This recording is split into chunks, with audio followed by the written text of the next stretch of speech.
महाराणा उदय के संरक्षण के लिए पन्ना दहाई ने अपने बेटे को कटवाना पसंद किया, लेकिन मेवाड़ की सुरक्षा। नमस्कार, सुरागला न्यूज चैनल में आप सभी का स्वागत है। इस समय हम मौजूद है काशीपुर के रामलीला मैदान में, जहां पर विराट हिंदू सम्मेलन का जो है भव्य आयोजन किया जा रहा है। आप देख ही सकते हैं लाइव तस्वीरें।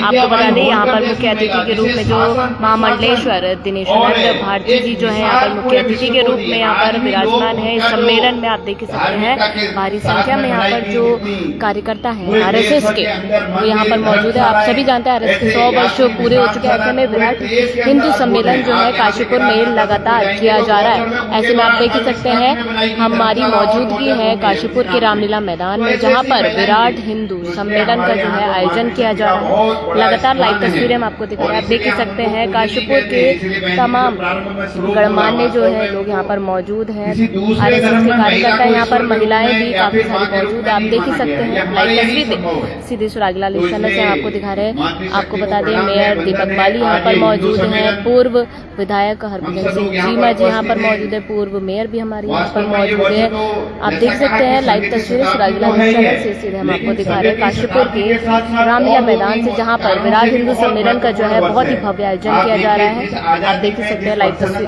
इस आनंद के साथ आप यहाँ पर तालियां बजा रहे हैं। तो इस आजादी को दिलाने में जिन महान क्रांतिकारियों ने अपना सर्वस्व न्यौछावर किया और उन क्रांतिकारियों को अद्भुत प्रेरणा देने वाला, मार्गदर्शन देने वाला हुआ है आदर्श गीत वंदे मातरम। आज से 150 वर्ष पहले जिसकी रचना हुई, तो उस वंदे मातरम गीत के भी 150 वर्ष चल रहा है। और देख सकते हैं तमाम कार्यकर्ता यहाँ पर मौजूद है। यहाँ पर महिला वर्ग से भी भारी संख्या में जो महिलाएं हैं यहाँ पर मौजूद हैं। लाइव तस्वीरें सुरागला न्यूज चैनल से सीधे हम आपको दिखा रहे हैं। भव्य विराट जो हिंदू सम्मेलन यहाँ पर किया जा रहा है। लाइव तस्वीरें सुरागला न्यूज चैनल जयंती है और उससे भी महत्वपूर्ण है। हम सब जानते हैं कि इस हिंदू धर्म की सुरक्षा के लिए, इस हिंदू धर्म की रक्षा के लिए जिस गुरु सिख परंपरा ने अपने सर्वस्व न्यौछावर किया, सर्वोच्च बलिदान दिया, हम सब जानते हैं कि कैसे गुरु गोविंद सिंह जी का परिवार एक सप्ताह के अंदर संपूर्ण परिवार का इस हिंदू धर्म की सुरक्षा के लिए न्यौछावर हो गया। उसी गुरु परंपरा के अंदर गुरु तेग बहादुर जी, जिन्होंने, हम जानते हैं कि उनके साथ में जो भाई मतीदास जी थे, 3 लोग, एक को आरी से कटवा दिया गया, एक को रुई लपेट करके जलवा दिया गया, एक को भूनती तेल की कढ़ाई में डाल करके जला दिया गया और उनसे पूछा गया कि धर्म परिवर्तन करोगे, उन्होंने मना किया। तो ये सब उनके साथ हुआ, तो अपना सर्वस्व न्यौछावर किया। तो ऐसे गुरु तेग बहादुर जी, उनकी शहादत के भी 350वां वर्ष है। और चौथा, हमने कहा कि संघ के 100 वर्ष पूरे हुए, तो इसलिए ये बहुत महत्वपूर्ण वर्ष है। और इस महत्वपूर्ण वर्ष में संघ के अनेक कार्यक्रम तो हैं ही, इसके साथ साथ ही ये जो कहा हिंदू सम्मेलन, तो वास्तव में आप देखिए 1925 में संघ की स्थापना करी, तो उस समय डॉक्टर हेडगेवार जी को, जिस समय आजादी के लिए देश के अंदर अनेक ऐसे क्रांतिकारी देश के लिए आंदोलन चल रहे थे, ऐसे कालखंड के अंदर संघ की स्थापना करना, तो डॉक्टर हेडगेवार जी ने भी वास्तव में इस देश के इतिहास का अध्ययन किया। आप देखिए, कल्पना करिए कैसा होता है, इस देश के अंदर 2000 वर्ष तक निरंतर रूप से हम संघर्ष करते रहे। एक आता था, वो किसी ने धार्मिक कहिए, साम्राज्य अपना विस्तार कहिए, या फिर आर्थिक रूप से लूटने के, किसी न किसी मंशा से वो आता था। हमारे देश के महापुरुष, इस देश के राजा, इस देश के ऐसे अनेक जो हमारे पुरखे थे, वो उनके साथ संघर्ष करते थे, आंदोलन होता था, सारी चीजें होती थी, उसको देश से बाहर करते थे। लेकिन जैसे वो जाता था तो गेट पर दूसरा अंदर आने के लिए तैयार रहता था। ये क्रम चलता रहा 2000 वर्षों तक। इसलिए इस देश के अंदर, मैंने कहा ना कि पृथ्वीराज चौहान जैसे, जो केवल आवाज सुनकर के शब्दवेदी बाहर से ऐसी मिसाइलें उनके पास थी, और इस देश के अंदर महाराणा प्रताप जैसे, शिवाजी जैसे, इस देश के अंदर अनेक ऐसे क्रांतिकारी हुए। उन सब के होने के बावजूद भी आप देखिए कि हम सतत रूप से संघर्षशील रहे। तो इसलिए डॉक्टर साहब को भी लगता था कि आजादी तो मिल जाएगी, लेकिन ये आजादी टिकेगी कितने दिन, क्योंकि पहले भी तो हम आजाद हुए, मुगलों से हुए, शक से हुए, अनेक ऐसे आक्रांताओं से हुए, लेकिन दूसरे ने फिर आकर के इस देश के अंदर अनेक प्रकार से कुठाराघात किया। तो इसलिए इस आजादी को बचाना है, तो इसलिए वो सतत इस बात का चिंतन में रहते थे। और उसी कालखंड के अंदर महात्मा गांधी जी भी कहते हैं, महात्मा गांधी जी कहते हैं कि वास्तव में इस आजादी को अक्षुण्ण रखना है तो इस देश के अंदर का जो सामान्य समाज है उसके अंदर राष्ट्रभक्ति का भाव आना चाहिए, और कुछ लोग निस्वार्थ रूप से राष्ट्र का, समाज का चिंतन करने वाले बने।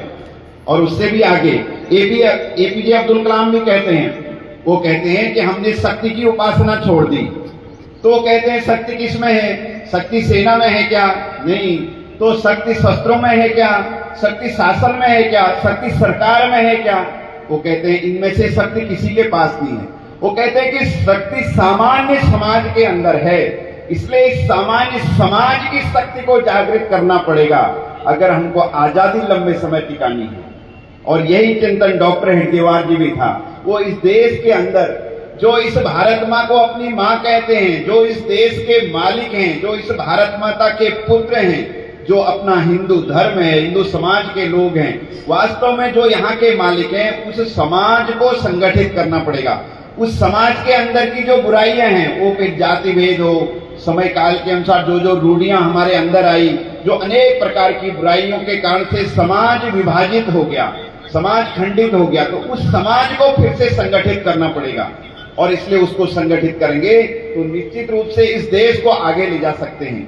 जो देश की शक्ति संघर्षों में भी थी, अब उस शक्ति को राष्ट्र के विकास में, राष्ट्र के सर्वांगीण उन्नति में, और वो भारत जो विश्व का मार्गदर्शन करने वाला भारत था, तो उस दिशा की ओर लगनी चाहिए। इसलिए डॉक्टर हेडगेवार जी ने 1900, हम सब जानते हैं कि 1925 में संघ की स्थापना करी, और 1925 से लेकर के 2025 100 वर्ष की ये यात्रा निरंतर रूप से सिर्फ एक कार्य के लिए, वो अपने हिंदू धर्म, हिंदू समाज, हिंदू संस्कृति, इसका संरक्षण कर इस राष्ट्र की सर्वांगीण उन्नति करने के लिए संघ निरंतर 100 वर्ष से कार्य कर रहा है। और इसलिए इस 100 वर्ष की यात्रा में आप देखेंगे तो प्रारंभ में तो जब संघ की स्थापना हुई, लोग मजाक करते थे, तो एकदम उपेक्षा, और आज अब 100 वर्ष का जो संघ देख रहे हैं, और संघ का नेटवर्क, संघ का तंत्र, संघ की शक्ति, ये सब पूरे विश्व के अंदर एक वास्तव में जो आपको आज दिखाई देती है, लेकिन प्रारंभ में जब हुआ तो लोगों ने मजाक उड़ाई। लोग कहते थे ये डॉक्टर हेडगेवार पागल हो गया है। हिंदू समाज उसके लिए कहावत कहते थे कि 4 एक दिशा में तब चलते हैं जब 5वां कंधे पर होता है। लेकिन डॉक्टर हेडगेवार जी ने उसकी चिंता नहीं करी और समाज के संगठन के लिए निरंतर रूप से कार्य करते आगे बढ़ते रहे।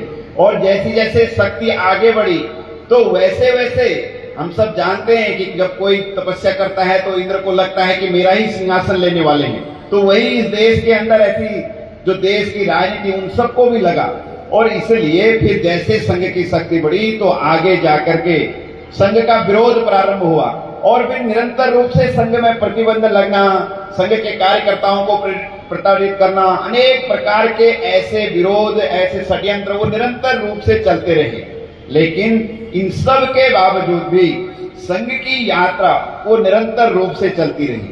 उसका कारण था, मैं आपको 2-3 बातें कह के 2-3 प्रकार से आपके ध्यान में आएगा तो किस प्रकार से, और ये पूरा संघ, अगर संघ को समझना है तो वो संघ की शाखा में आकर के हम देख सकते हैं कैसा होता है। जब 62-65 के युद्ध चल रहे थे, उन युद्धों के दौरान जब तत्कालीन सरकार के द्वारा देश के अंदर अनेक सामाजिक संस्थाओं से आह्वान किया, उन्होंने कहा कि सरकार का और सेना का, समाज का सहयोग करने के लिए आप आगे आए। और तब संघ के स्वयंसेवकों को भी जो गोला बारूद था, राशन की पेटियां थी, वो सब सीमा पर पहुंचाने का काम दिया गया। इतना ही नहीं, सेना जाती थी तो उसके लिए बर्फ हटाने का काम ये भी दिया गया। तो ये सब संघ के स्वयंसेवकों ने इस प्रकार से किया। जब 62 के युद्ध के बाद 63 के युद्ध में संघ के स्वयंसेवकों को गणतंत्र दिवस पर परेड के लिए बुलाया गया। बाद में जब 65 के युद्ध के बाद शास्त्री जी और गुरु जी की मुलाकात हुई तो वो कहते हैं कि आप कौन सी ट्रेनिंग देते हैं जो आपके स्वयंसेवक इस प्रकार से राष्ट्र और समाज के लिए ऐसे अपनी चिंता न करते हुए वो सर्वस्व निछावर करने को तैयार रहते हैं। तो बाद में कहते हैं कि हम तो कुछ नहीं, हम तो शाखा में खेल खिलाते हैं। कबड्डी खेलते हैं, भारत माता की जय बोलते हैं, और ये भाव कब निर्माण हो जाता है स्वयंसेवक के अंदर। और वास्तव में आप शाखा में आएंगे तो सामान्य सा दृश्य, शाखा में सामान्य मितकाल कदम ताल करते हैं, लेकिन वो एक दो करते करते किस प्रकार से इस हिंदू समाज को एक दिशा की ओर ले जाने में, जो मैंने कहा कि चार एक कंधे पर तब, चार एक दिशा में तब चलते हैं जब पांचवा कंधे पे होता है। लेकिन संघ ने 42 लाख लोग, जब राम मंदिर का आंदोलन हुआ, एक दिशा की ओर, हम सब जानते हैं तब किसी ने किसी की जाति नहीं पूछी, कोई क्षेत्र नहीं पूछा, केवल और केवल राम भक्त के रूप में, इस राष्ट्र के सेवक के रूप में 42 लाख लोग इस दुनिया के इतिहास में ही पड़ा, अपने आप में बड़ी बात थी। तो उस दिशा की ओर और उस छोटे से प्रयोग से प्रारंभ हुआ। ऐसे ही जो मैंने कहा कि गुरुजी ने कहा कि हम तो खेल खिलाते हैं, और उन खेल से 1 घंटे की उस कसरत से, जब वहां गीत बोलते हैं देश हमें देता है सब कुछ, हम भी तो कुछ देना सीखे, जब ऐसा भाव निर्माण उसके माध्यम से होता है, तो फिर समाज जीवन में, चाहे वो प्राकृतिक आपदाएं हो, चाहे वो दैवीय आपदाएं हो, जब भी ऐसा संकट आया तो निरंतर रूप से अपने स्वयंसेवकों ने, और इसके साथ साथ ही समाज में कहीं कोई पिछड़ा अपने समाज का व्यक्ति, वो आर्थिक रूप से है, वो किसी अन्य कारण से है, शिक्षा में है, स्वास्थ्य में है, उसको कैसे मूल धारा में लेकर के आए, अनेक प्रकार के ऐसे काम आप संघ का चिंतन इतनी बात से समझ सकते हैं। इस देश के अंदर कैसा होता है कि इस देश के अंदर रोहिंग्या मुसलमान आते हैं, इस देश के अंदर बांग्लादेशी घुसपैठिए आते हैं, पाकिस्तान से घुसपैठिए, आज देश के अंदर 5 करोड़ घुसपैठिए हैं। और आप देखिए राजनीतिक स्वार्थों के कारण से उनको नागरिकता मिल जाती है, और इतना ही नहीं, उनको सब प्रकार के अधिकार मिल जाते हैं। लेकिन इस देश के अंदर जिन्होंने महाराणा प्रताप के साथ है, जब हम कहानी सुनते हैं कि महाराणा प्रताप ने राज को छोड़ करके जंगल में गए, घास की रोटियां खाई, समाज की सुरक्षा की, उनके साथ उस समय जिस घुमंतु जनजाति, जिसको हम गड़िया, लोहार, भील ये सब कहते थे, उन्होंने भी अपना घर छोड़ा, और आज तक वो अपने घर नहीं गए। और इस देश के अंदर 6 करोड़ से अधिक ऐसे लोग हैं, लेकिन सामान्य अपने समाज के लोगों ने, राजनीतिक सत्ताओं ने उन लोगों को तो संरक्षण दिया, जो मैंने कहा कि 5 करोड़ घुसपैठिए जो इस देश को बर्बाद करना चाहते हैं, लेकिन दूसरी तरफ जो इस देश के लिए जीते हैं, ऐसी एक बड़ी जनजाति, लेकिन अपने संघ के स्वयंसेवकों को लगा कि इनको भी समाज की मुख्य धारा में आना चाहिए, इसलिए एक नया काम प्रारंभ कर दिया, घुमंतु जनजाति कार्य। और आप देखिए इन 6 करोड़ में से 2 करोड़ लोगों को आज 3 साल के अंदर ही उनके लिए छात्रावास, उनके लिए कंप्यूटर कोचिंग सेंटर, उनके लिए ऐसे छोटे छोटे शिक्षा के संस्कार केंद्र, अनेक प्रकार के ऐसे काम प्रारंभ कर दिए। और इसलिए इस संपूर्ण समाज, जो मैंने कहा, तो इस 100 वर्ष की यात्रा में अनेक प्रकार के ऐसे कार्य अपने हिंदू समाज के लिए, लेकिन स्वयंसेवकों ने, कार्यकर्ताओं ने समाज के साथ मिलकर के, समाज के विश्वास के कारण से जितना किया वो एक विषय है। लेकिन अब आने वाले समय में ये हिंदू सम्मेलन करने का उद्देश्य क्या है, थोड़ा सा हमको ये समझना है।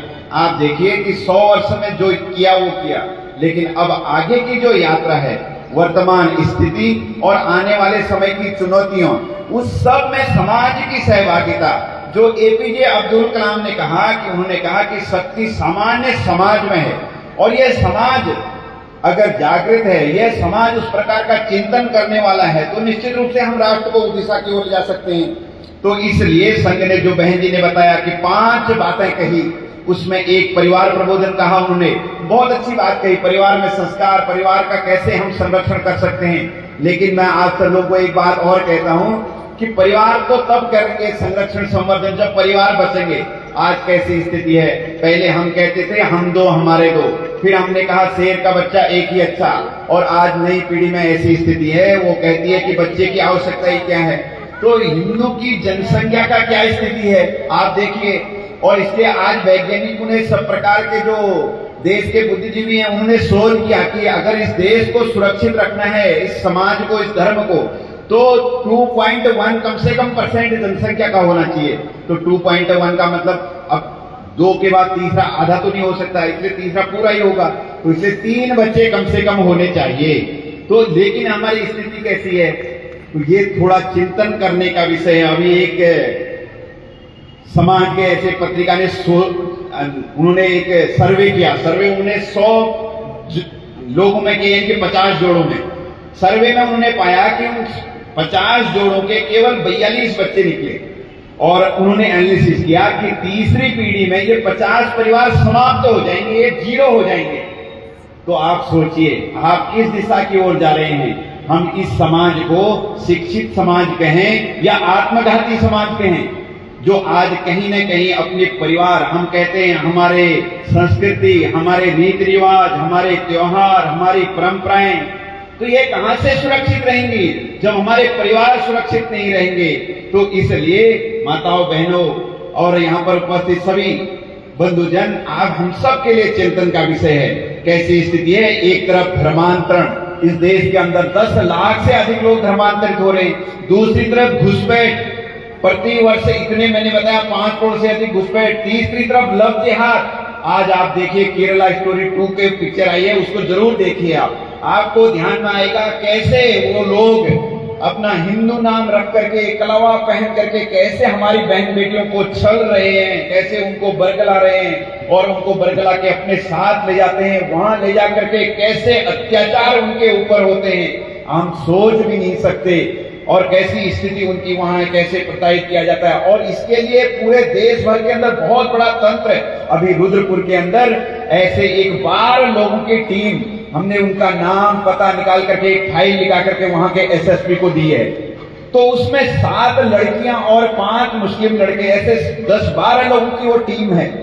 और कैसा है, वो आपस में चैटिंग करते हैं। वो लड़कियां कहती हैं, जो मुस्लिम लड़कियां हैं, कि मेरे इतनी हिंदू लड़कियां फ्रेंड हैं और मैंने इतनी मुस्लिमों से उनको मिला दिया है।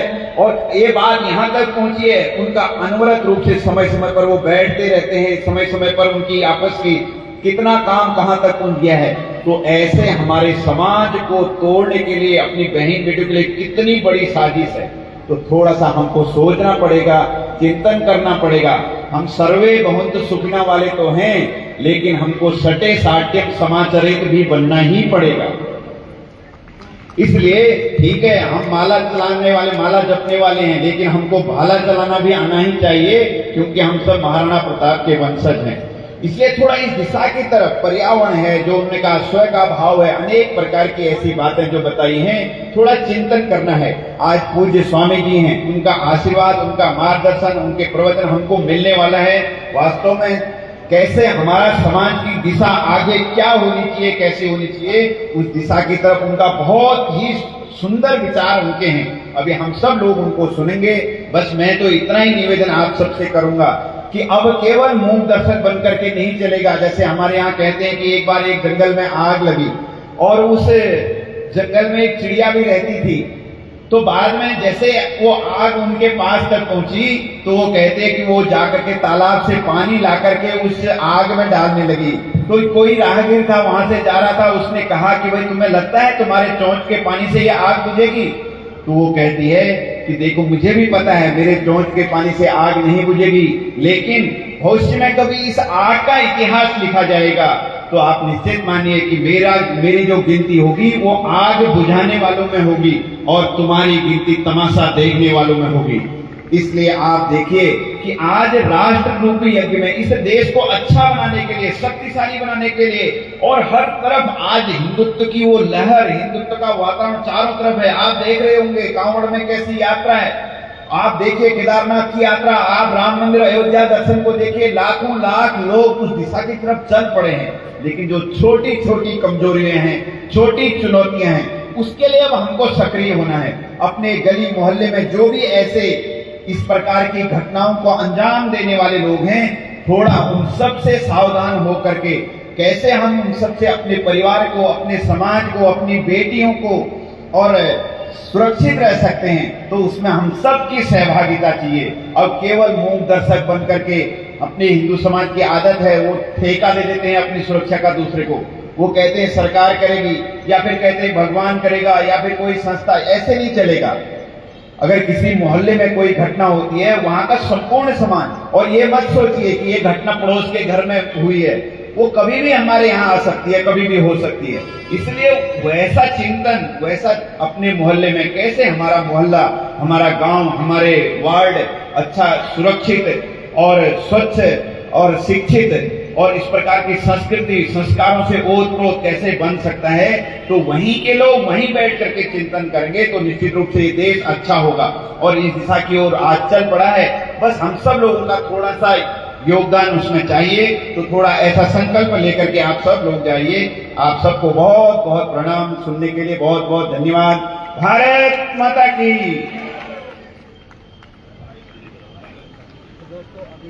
जी हाँ, आप देख ही सकते हैं लाइव तस्वीरें सुरागलाल चैनल से रामलीला मैदान से आपको दिखा रहे हैं। आरएसएस के 100 वर्ष पूरे हो चुके हैं, ऐसे में सभी कार्यकर्ता जो है विराट हिंदू सम्मेलन में जो है सम्मिलित राष्ट्रीय स्वयंसेवक संघ के उत्तराखंड प्रांत के सह प्रांत प्रचारक माननीय चंद्रशेखर जी का हम सबको प्राप्त हुआ। अब कुछ सांस्कृतिक कार्यक्रम है, उसके पश्चात हमें महाराज जी का उद्बोधन प्राप्त होगा। मैं एक सांस्कृतिक कार्यक्रमों के क्रम में एक राम दरबार की झांकी है, मैं सभी कलाकारों को आमंत्रित कर रहा हूं कि वो मंच पर आए और अपना जो कार्यक्रम है वो प्रस्तुत। आप देख ही सकते हैं आरएसएस की तमाम कार्यकर्ता महिला पुरुष सभी यहाँ पर इस विराट हिंदू सम्मेलन में जो है सम्मिलित हुए हैं। आप देख ही सकते हैं लाइव तस्वीरें।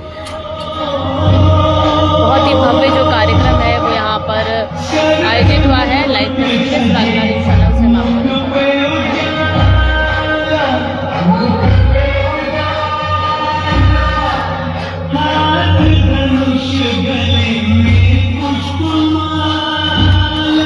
देख रहे रंगारंग जो भगवान की प्रस्तुतियाँ हैं वो भी यहाँ पर दिखाई जा रही है। लाइव सुरागलाल चैनल से हम आपको दिखा रहे हैं।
सोहे कबर का बोले भाले, एक बार देखे जिला भरेगा, 100 बार देखो फिर जी करेगा। व्याकुल पड़े हैं सबसे खड़े हैं, दर्शन के प्यासे सब नर नारी। राम जी की निकली सवारी, राम जी की लीला है न्यारी न्यारी।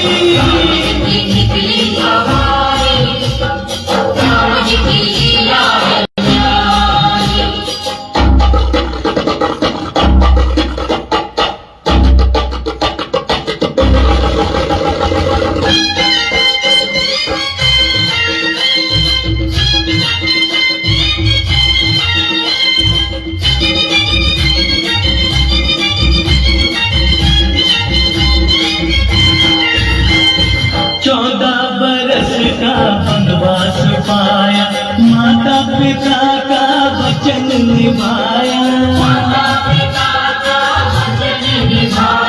धोखे से हर ली रावण ने सीता, रावण को मारा लंका को जीता।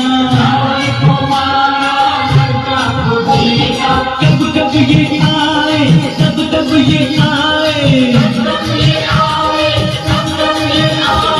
जब जब ये दुनिया इनको पुकारी। राम जी की निकली सवारी, राम जी की लीला है न्यारी। राम जी की निकली सवारी।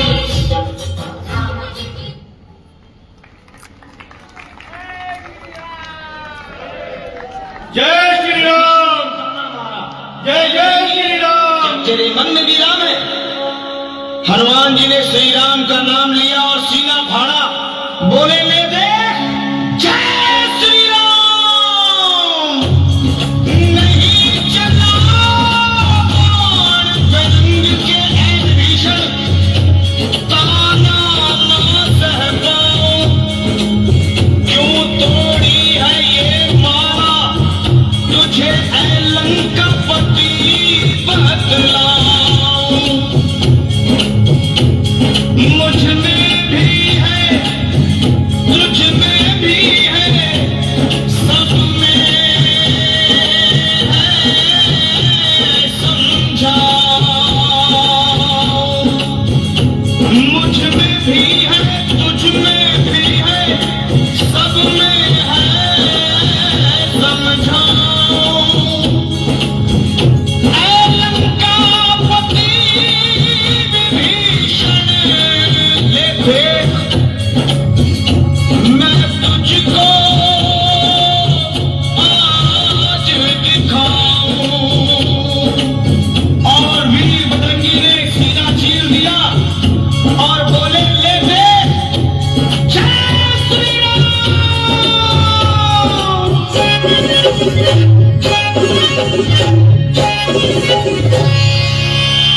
श्री राम जानकी बैठे हैं मेरे सीने में। श्री राम जानकी बैठे हैं मेरे सीने में। श्री राम जानकी बैठे हैं मेरे सीने में। श्री राम जानकी बैठे हैं मेरे सीने में। देख लो मेरे दिल के नगीने में, देख लो मेरे दिल के नगीने में।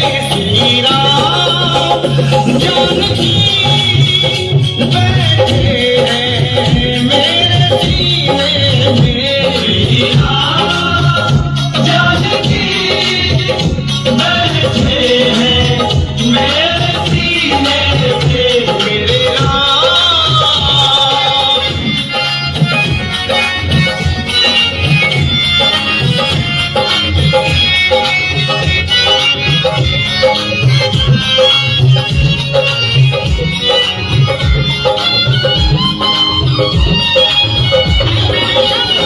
मुझको कीर्ति न वैभव न यश चाहिए, राम के नाम का मुझको रस चाहिए। बस मुझको कीर्ति न वैभव न यश चाहिए, राम के नाम का मुझको रस चाहिए।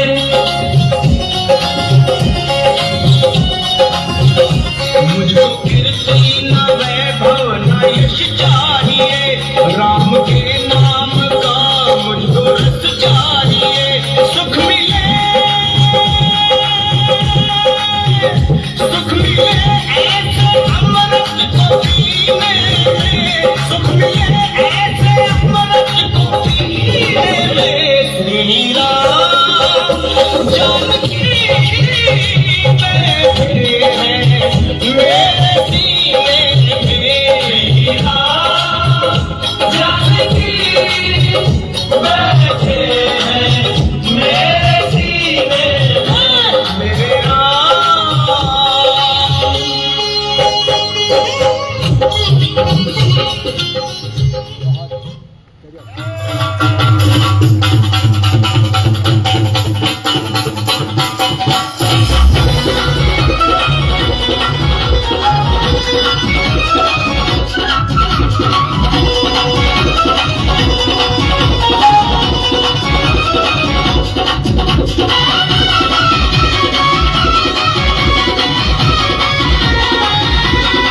नाचे नाचे अंजनी माँ बोला, राम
जय जय श्री राम। अपने हाथ उठाकर जोरदार जय घोष करना प्रभु श्री राम के जोड़। जय श्री राम, जय जय श्री राम। आएगा प्रभु का दर्शन किया। बहुत ही सुंदर ये प्रस्तुति हमारे सम्मुख प्रस्तुत की गई। अब इन्हीं सांस्कृतिक कार्यक्रमों के क्रम में मैं अपने क्षेत्र की सुप्रसिद्ध भजन गायिका 100 वर्ष पूरे होने पर जगह जगह पर जो है काशीपुर में विराट हिंदू सम्मेलन का जो है आयोजन किया जा रहा है। इस उपलक्ष्य में आज काशीपुर के रामलीला मैदान में भी एक विराट हिंदू सम्मेलन का जो है आयोजन बहुत ही भव्य तरीके से किया जा रहा है। तमाम आरएसएस के कार्यकर्ता यहाँ पर मौजूद हैं, भारी संख्या में यहाँ पर सभी गणमान्य लोग भी मौजूद हैं। आप देख सकते हैं लाइव तस्वीरें चिरागीला न्यूज़ चैनल से।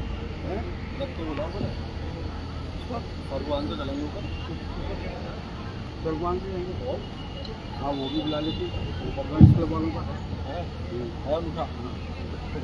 उसी में जाएंगे, पर फिर हमारे पीछे लोग होने चाहिए, हमारे पीछे लोग होने चाहिए।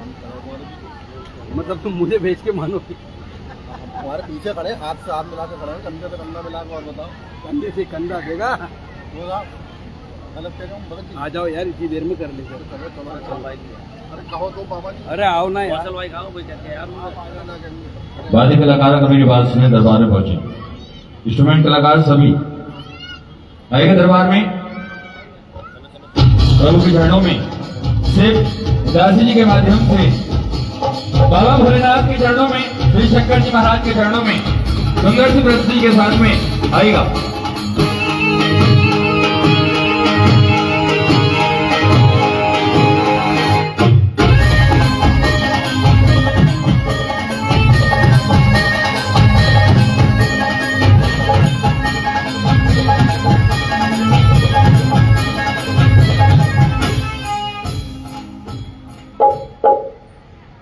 हर हर महादेव। अभी इतना कुछ हमारे बड़े पूज्य ने और हमारे समक्ष वेदवान महामंडलेश्वर स्वामी जी, जिनको सादर चरण स्पर्श वंदन और प्रणाम करती हूँ, और आप सभी को भी प्रणाम करती हूँ। आइए महादेव को जयकारों के साथ एक मीठा सा भजन, सभी तालियों की सेवा और भजन का आनंद लेते हैं।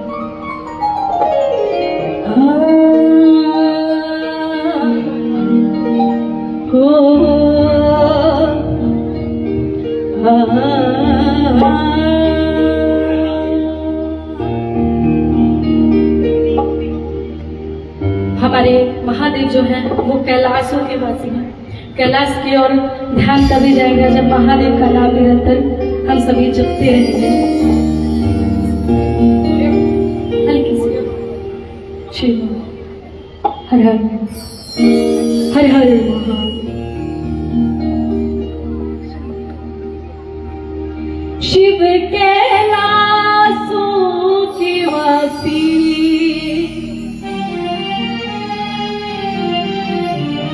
धौली धारों के राजा, शंकर संकट हरना, शंकर संकट हरना।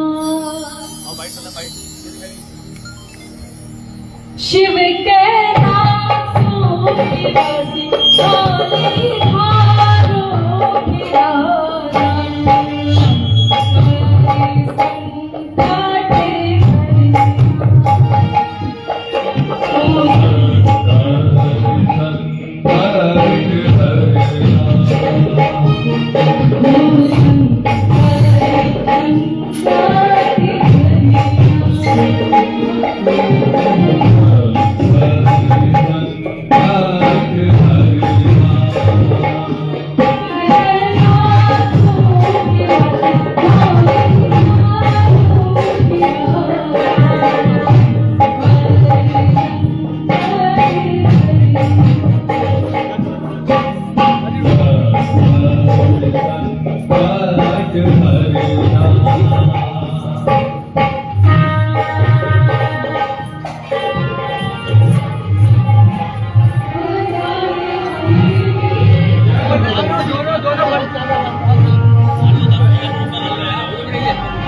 अरे थोड़ी बहुत तो आएगी यार।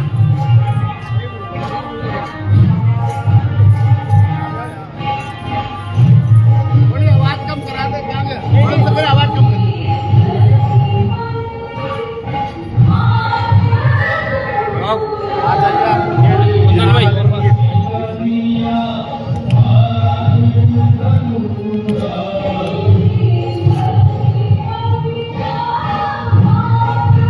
महाराज जी, विराट हिंदू सम्मेलन क्यों आवश्यकता पड़ी है आज हिंदुओं को इस तरीके से जागृत करने के लिए, जबकि कहीं ना कहीं ये कहा जाता रहा है हिंदू हमेशा एक रहा है।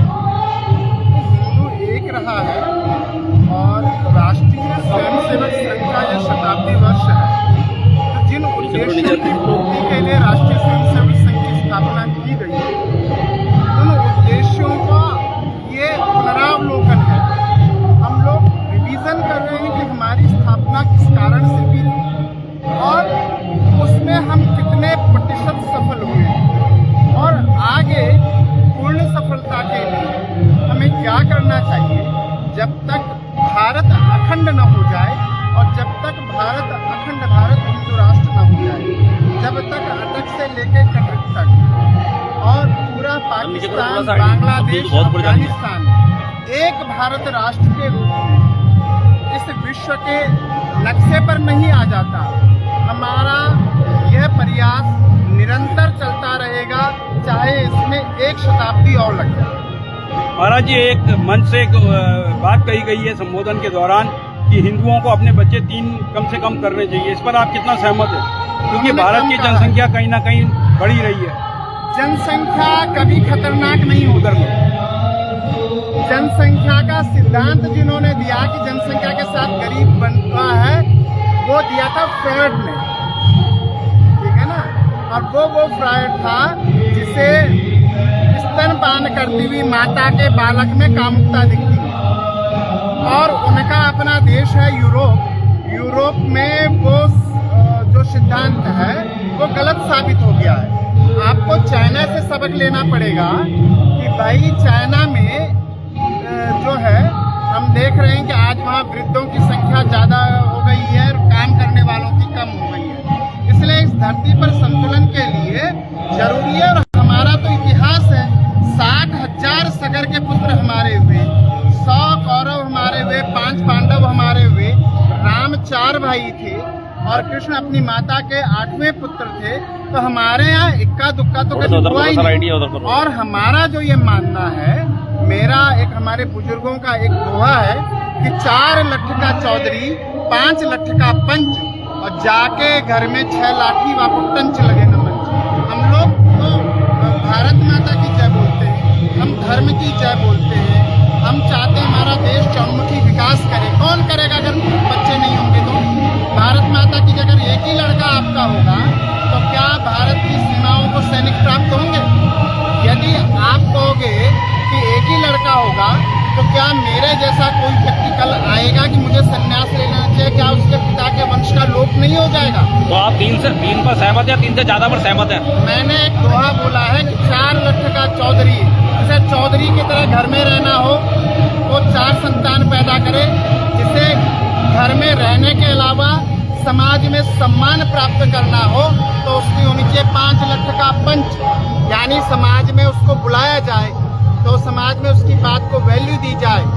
और जाके घर में 6 लाठी वाको टंच लगे न मंगो, जिसको अपनी बात समाज में अकाट्य करना हो वो 6 संतानों को उत्पन्न करे। और हर समस्या का एक समाधान हर हिंदू की हो, कम से कम 4 संतान। सर, ये विराट हिंदू सम्मेलन का जो मुख्य उद्देश्य है कहीं पूर्ति पाया गया है?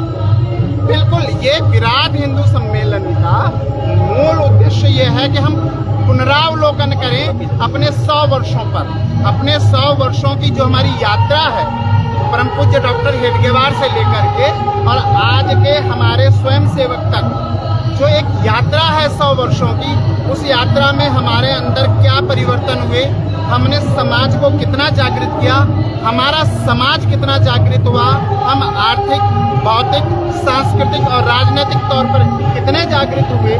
क्योंकि अभी हम देख रहे हैं कि हम भौतिक और राजनीतिक तौर पर बहुत ज़्यादा जागृत हो चुके हैं, लेकिन हम सांस्कृतिक तौर पर अभी उतने जागृत नहीं हुए हैं। तो इस तरह से हमें निश्चित तौर पर ये सोचना होगा कि आगे अगर धर्म की सेवा करनी है तो उसके लिए भी माताओं को संतान चाहिए। यदि और कैसा चाहिए, हमें सबसे बड़ी चीज़ है कि हमें चरित्रवान युवक चाहिए, चरित्रवान युवती चाहिए। हमारी भगवान, अगर हम उससे कहें तो भगवान अवतार लेने के लिए तैयार बैठे हैं, लेकिन उनके योग्य माता पिता को मिलेंगे। तो हमें तो अपने बच्चों को वो करना है कि आज भगत सिंह हमारे घर में पैदा हो, आज विवेकानंद हमारे घर में पैदा हो, आज हम पड़ोसी का घर देखने के लिए तैयार नहीं है। आज वो जो है एक व्यवस्था है और संतान होनी चाहिए, वो उसमें कन्या हो या पुत्र हो, इसकी कोई बात नहीं है। लेकिन यदि नहीं होगा, और लोकतंत्र की मांग, लोकतंत्र में आपका विद्वता नहीं देखी जाती है, आपका बाहुबल नहीं देखा जाता है, आपका धनबल नहीं देखा जाता है। अगर देखा जाता है तो केवल और केवल आपका संख्या बल देखा जाता है। इस समय लोकतंत्र की व्यवस्था है, प्रजातंत्र है, जिसके साथ प्रजा है, जिसके साथ जन है, जिसके साथ लोक है, उसके साथ ही तंत्र है, चाहे वो अच्छा है या बुरा है। यदि लोकतंत्र में हम चाहें हिंदू हितों की बात हो, हिंदू विधायक बने, हिंदू सांसद बने, हिंदू पार्षद बने, हिंदू ग्राम